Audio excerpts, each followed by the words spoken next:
Hey there, I'm Sully and welcome back to the Gun Club. Hey guys, in this video we're going to start talking about the law of unintended consequences, or the rule of unintended consequences. Now you may have heard this under different names or different varieties, the law, the rule, the concept of unintended consequences. Well, what are unintended consequences? Well, real simply, it's a sociological concept that points out sometimes the outcomes of a very purposely taken action may not always be foreseen. For example, there can be some that are good, there can be some that are bad, and some that are perverse or in direct opposition to what we were trying to accomplish. We took an action, we did it purposely, we did it intentionally to achieve a certain goal. Sometimes, again, there may be good unintended consequences, little bonuses that crop up along the way. There may be some bad ones, some, side effects that we didn't realize. And in the worst cases, there's actually a direct problem where it has the opposite effect of what we intended. And, let's look at this because this applies all the way outside of gun culture. This can apply anywhere, any political policy making decision or anything, the social policy. We can have unintended consequences. So, for example, let's say that Metro Bus Company, excuse me, big Metro Bus Company is looking at a problem they're dealing with. The problem is that their drivers seem overworked, they're working a lot of mandatory overtime, they're short-staffed, the drivers are stressed out, and some of them are starting to look at leaving. So Metro Bus Company says, okay, we need to identify a fix to this problem. They go through and they rework a bunch of their bus schedules and say, if we consolidate a couple of these routes and move a couple things around, we can make it maybe more efficient, make it work better, and that way we'll have less mandatory overtime or mandatory holdovers for the drivers. The drivers won't be having to work as late, they won't be as stressed, they'll get off maybe a little bit earlier, and so hey, we can do this, and we'll take our drivers who are stressed and overworked, and we'll make their lives easier by making these changes. So, after looking at it and coming through, they come up and they make these policy changes and they announce it. That beginning next month, we're going to go to our new schedule. Well, great. Now, by consolidating these routes and doing this, there may be some good sides to it. They may also notice that by consolidating the routes, they've saved on fuel. Now that would be a good unintended consequence. They didn't plan on it, it wasn't what they were aiming for, but it's a positive. Hey, saving a little bit of money on fuel, possibly better environmental considerations, less buses idling, whatever the case may be. Great, fantastic, wonderful. There could also be some bad unintended consequences. By consolidating these routes, some of the buses become very crowded. Where before there used to be 2 lines that would serve in an area, now maybe there's only 1. The buses tend to be overcrowded. Some of the people are having trouble getting on the bus. It's causing arguments not only among their customers, but also now their drivers are having to listen to a lot more complaining because, again, they're your frontline customer service.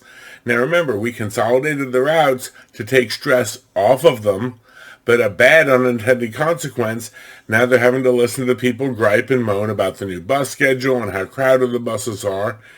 And we may have another bad unintended consequence where some people decide they're going to stop taking the bus as much. Maybe they decide to ride a bike because it's springtime and the weather's nice, or they carpool with somebody because they don't want to wait that long for a bus. So another bad unintended consequence, they lose revenue, they lose fares, they lose income to the organization. So maybe that's offset by a little money saving, but still it's a problem. Now we have a really perverse unintended consequence. We did this to make the driver's life easier. The drivers are having to listen to complaining every day. Also, some of the drivers actually liked making the extra money on the overtime, and some of them are now looking at either getting other jobs or quitting. And so now, if we have drivers who are more stressed out than they were on the old schedule, they're listening to more complaining, so they're in a foul mood. They're not working as much overtime, so they're not making as much, and some of them actually like the overtime. So now some of those drivers even quit and leave. And before we started this problem, remember, we were shorthanded on bus drivers.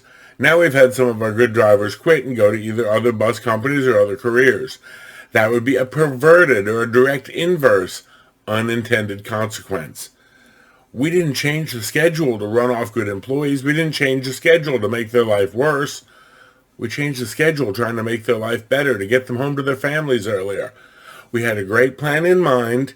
We'd had some good consequences, a few bad consequences, and some really inverse or perverse consequences. And we may need to go back to the other schedule, but we've lost those employees. So now we're in a rock and a hard place because we put this new policy in place and we've really screwed it up. That's the law of unintended consequences. So anytime we're going to do something politically or socially or legally, we need to think about what would the law of unintended consequences be? What are the possible outcomes that could happen? Do we need to test this? Do we need to test the water first before we do this? Maybe we say we're going to implement this new schedule on a trial basis. So how does all this come back to guns? Well, folks, I have news for you. We see the law of unintended consequences pop up a lot of times in law, and especially in some of the firearms laws. I've had personal experience with it. Sometimes it's happened, well, let's look at this. About half of the states in this country have restrictions on person-to-person transfers. Person A can't sell a pistol or a handgun or a firearm directly to person B. They've got to go through the background check process, actually got to transfer it through an FFL, where the seller actually transfers the firearm to FFL. The FFL holder sells it to the other person with a formal NICS background check and everything else. Now, this goal was to make sure that nobody was getting a gun who was illegal. We were doing it to make sure that everybody who purchased the gun was legal and end any possible backroom sales or, illegal sales. Well, that made sense, and it was a great idea. So what would some of the unintended consequences jump up? Well, where it happened in my life, I was teaching with another instructor who had a pistol. Now, I was interested in the pistol, and they were interested in, making a few bucks off the deal. They had gotten it. They didn't really like it. It wasn't what they thought it would be. They had fired a few rounds through it, and they were willing to give me a good deal on it. Well, I was looking for something to add towards my collection as far as possibly having a loaner gun where if someone's taking a basic firearms class with me, if they didn't have something, it was something that they could actually borrow for their practical or for their classroom sessions, and they could use without having to pull anything out of my personal collection. So I said, that would be a good range loaner gun. I wanted to buy this firearm from this person. Now, I'm a firearms instructor as well as a valid CWP holder. I've got documentation on file and fingerprints on file with all sorts of wonderful agencies. The individual who was wanting to sell the gun, I was actually visiting them that time, and I was staying at their house. They've known me for over 10 years, and they know me to be a law-abiding, legal firearms owner. So this person should be able to sell this firearm to me with no problem whatsoever. This person wants to do that.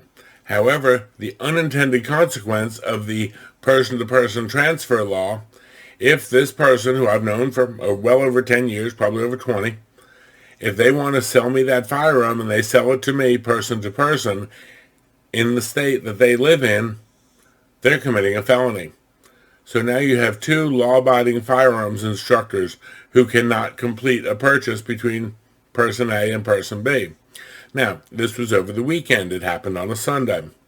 Well, the firearms dealer that she was familiar with was local to her, was open on Sunday, but they were only open after 2 o'clock. So even though we had discussed this on the range Saturday, and I could have easily provided her the money Saturday, taken the firearm Saturday, we had to wait until after 2 o'clock Sunday to go to the dealer and then make the transfer. So it made her drive extra to go to the dealer, me drive extra to go to the dealer, because we actually did go in 2 separate vehicles so I could leave from there and come home. We had to go through all the paperwork with the dealer. He did a bunch of paperwork, and he did charge us for it, and I don't fault the FFL holder at all. It's his business. He's using his license. He's running the background check. He's doing all that. I don't fault him for charging us the transfer fees at all. That's fine. I'm totally cool with that, not dogging him at all. On the other side of that coin, two known law-abiding citizens had to involve a third party. Both of us take trips. It ended up I had to leave later and come home later because I couldn't leave out to come home that morning because I had to wait until the gun shop opened. I think it was 1:30, 2 o'clock.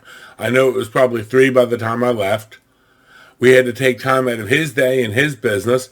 He was the only one there. He had other customers coming in. I felt bad. I was like, yeah, go deal with the other customers. You'll make more on them than you will on the stupid transfer fee. He did cut us a little break on it. But here's where we put a law in with a great idea to save people from, illegal gun sales. And what have we done? We've just made it difficult on law-abiding citizens. On the other side of that coin, did we have the intended consequence, the thing we wanted out of that? Has this made people stop selling guns on the street to friends, crime associates, criminal associates, other gang members? Are we still not having them pop up all over the place? Yeah. So when we look at the law of unintended consequence, we passed the law with a great altruistic goal. Didn't really work out that way and has only served to inconvenience or affect law-abiding citizens. And we see this happen a lot. I'll go with another one. Several years ago, the state came up with a policy as far as waiting periods for handgun purchases. They thought it was a good idea. Eliminate these crimes of passion. Eliminate someone getting all upset, running out, buying a gun, and going and shooting someone. Okay. You now had to wait, say 5 or 7 or 10 days. There's still some states that are doing these waiting periods. Okay. That's fine. That's wonderful. They came up with a really good goal. How does it backfired? Well, we'll take the case of a young lady I knew at the time named Tammy. Tammy left her very, very abusive boyfriend. Tammy moved out. She did so while her boyfriend was at work. He had been abusive, manipulative, controlling. Law enforcement had been out a couple of times. I think he may have even had a possible pending case for either assault or something like that, or disorderly conduct. There was definitely a problem there, and it was well documented by law enforcement. Well, she left, moved out, moved into an apartment where she felt that she could be safe. Well, of course, he wasn't particularly happy with this, and so he was contacting her, blowing up her phone, calling her all hours of the day and night, threatening her, making a lot of, very interesting allegations about what he'd do when he got his hands on her, etc. This young lady was very scared. It was someone who I knew at the time, and she actually asked myself, and the time I was working in a law enforcement capacity, myself and my sergeant, what do I do? I've got all these threatening text messages. We told her the steps to go through to report that in the jurisdiction where it could be done. We had given her a lot of advice, and my partner looked at her very safe and said, do you have a gun? Do you have a way of protecting yourself? He's saying here he's going to follow you home from work, find out where you go, and he's going to kill you and everyone that looks like you. So he was kind of a bad guy. This woman was scared to death. She wanted to get a firearm to protect herself. She was able to provide, on the phone, evidence where she had received numerous death threats. That he knew what she drove, he knew where she was going home from, and so he was going to find where she lived. And if he couldn't have her, no one else could, which she wasn't dating anyone else that I know of at the time. She just wanted to get rid of this manipulative, controlling jackass. Well, there was a problem. She had to go and apply for a permit to purchase a handgun. Totally law-abiding citizen. And the local sheriff's department, it could take 7 to 10 business days to get. So for those 7 to 10 business days, what was she supposed to do? Now, fortunately for her at the time, there was a local shooting range that we knew of that we took her there. Myself and another gentleman worked with us. We took her. We had one of the instructors there, set her down, go through all the basics with her and everything else, and she was able to borrow a firearm from a friend of hers who was able to loan her something because he could do a person-to-person transfer as a private sale, but she couldn't buy one that she wanted at the range that was right there in the case. without waiting 7 to 10 days. Think about this. Whether it's an abusive spouse, a crazy stalker at work, an abusive ex, psycho, crazy neighbor who says they're going to do this, that, and the other, and they know where you live, they can find where you live. And you go out to a store to get a firearm because you know they've got a bunch, or they've got access to other weapons, or they've got a sword, or whatever the case may be. And you're told up, you can get one, and you're totally legal and everything else, but it's a 7 to 10 day waiting period so you can cool off. She was not the aggressor. She didn't want to go out and do anything to him. She really wasn't really keen on the idea of getting a firearm. But we also know, and myself and my partner both said, even if you get a restraining order, when you get a restraining order at that time, you have to tell him where he can't go. Wow, unintended consequence there. She's hiding from him at a friend's apartment, and in order to get a restraining order on him, she has to give him in writing the friend's address. And the friend wasn't really keen on the restraining order because the roommate that she was moved in with was a lady who worked with her. She did not want the idiot to have her address. Talk about an unintended consequence. So for our friend Tammy to get a restraining order, she would have to give Christine's address. Christine didn't want to do that, understandably. So she couldn't get a restraining order, she couldn't get a firearm, and she couldn't really do much of anything to protect herself. But wait, we passed this law with great intentions. We were going to stop crimes of passion. Instead, we left a scared woman a sitting duck for quite some time, for about 10 days, 7 to 10 days. Unintended consequence. I'm going to go one third one where we see, again, other laws of unintended consequences. And this one's a big one. Gun-free zones. We hear a lot of debate these days about gun-free zones. We have all the signs we see at different places about gun-free zones. If you look back on my Good Guy with a Gun video, we talk about a local politician who wanted to make a park a gun-free zone.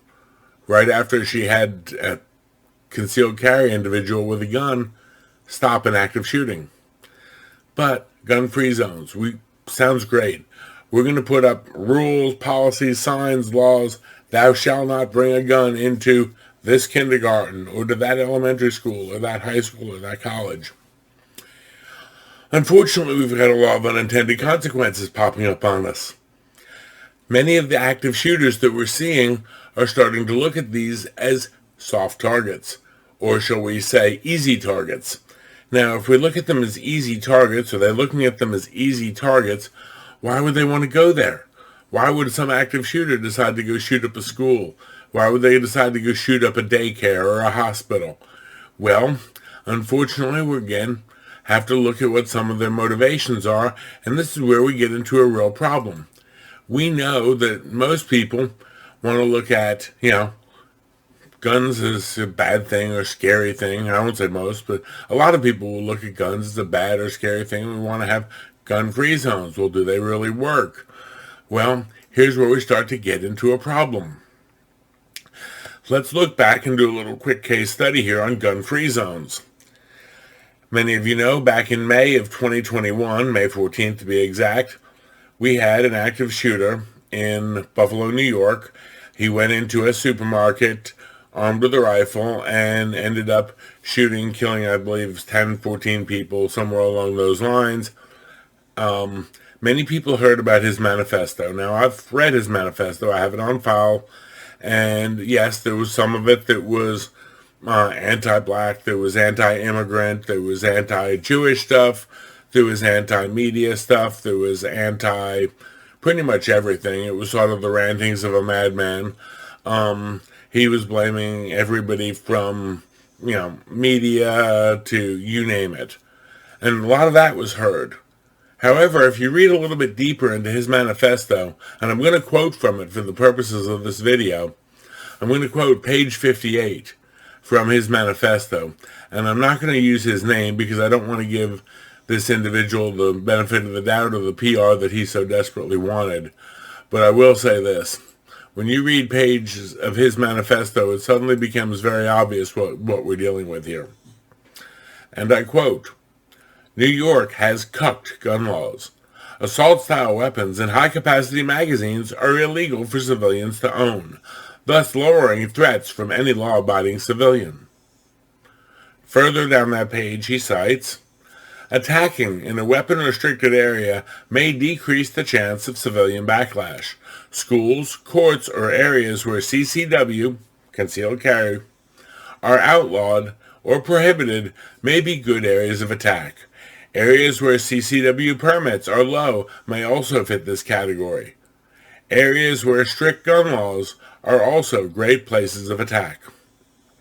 Again, this is cited page 58 of his manifesto under Strategies for Success. This active shooter, for whatever his insane hatred, anti-everybody rant, no, all of that is garbage. But let's look at page 58, where his strategy for success was to find a place where people are the weakest. That's an unintended consequence from the gun law. Let's go to one more. This one didn't occur in New York. Actually, is a little bit older. I pulled the manifesto from the shooter who shot up the El Paso Walmart in August of 2019. If you remember, a gentleman went in there, opened fire on a Walmart. He also published a manifesto out. And for a lot of the active shooter classes, things I do, I read these. I look at why. Again, if you're preparing a defensive game plan, you want the other team's playbook, you study it, you read the game films, I read their manifestos. El Paso, August 3rd, 2019. Page 4 of his manifesto outlines, remember, it's not cowardly to pick low-hanging fruit, aka, don't attack heavily guarded areas to fulfill your super soldier COD fantasy, Call of Duty. Attack low security targets. Even though you might outgun a security guard or policeman, they'll likely beat you in armor, training, and numbers. Do not throw your life away on an unnecessarily dangerous target. If a target seems too hot, live to fight another day. Now, if this gentleman is going around in your community, your business, trying to pick a target, what does that sign outside tell him? Does that sign outside say gun-free zone? Is it going to be too hot? Or is it going to be cold? Again, a mass shooter clearly went for and targeted a soft target, a gun-free zone. And so there, we're looking at, again, a law of unintended consequences. The big one, gun-free zones. I understand that people put these rules in effect. They don't want guns in schools. I'm personally not a big fan of them as far as in the hands of bad guys. However, I want the good guys to be armed.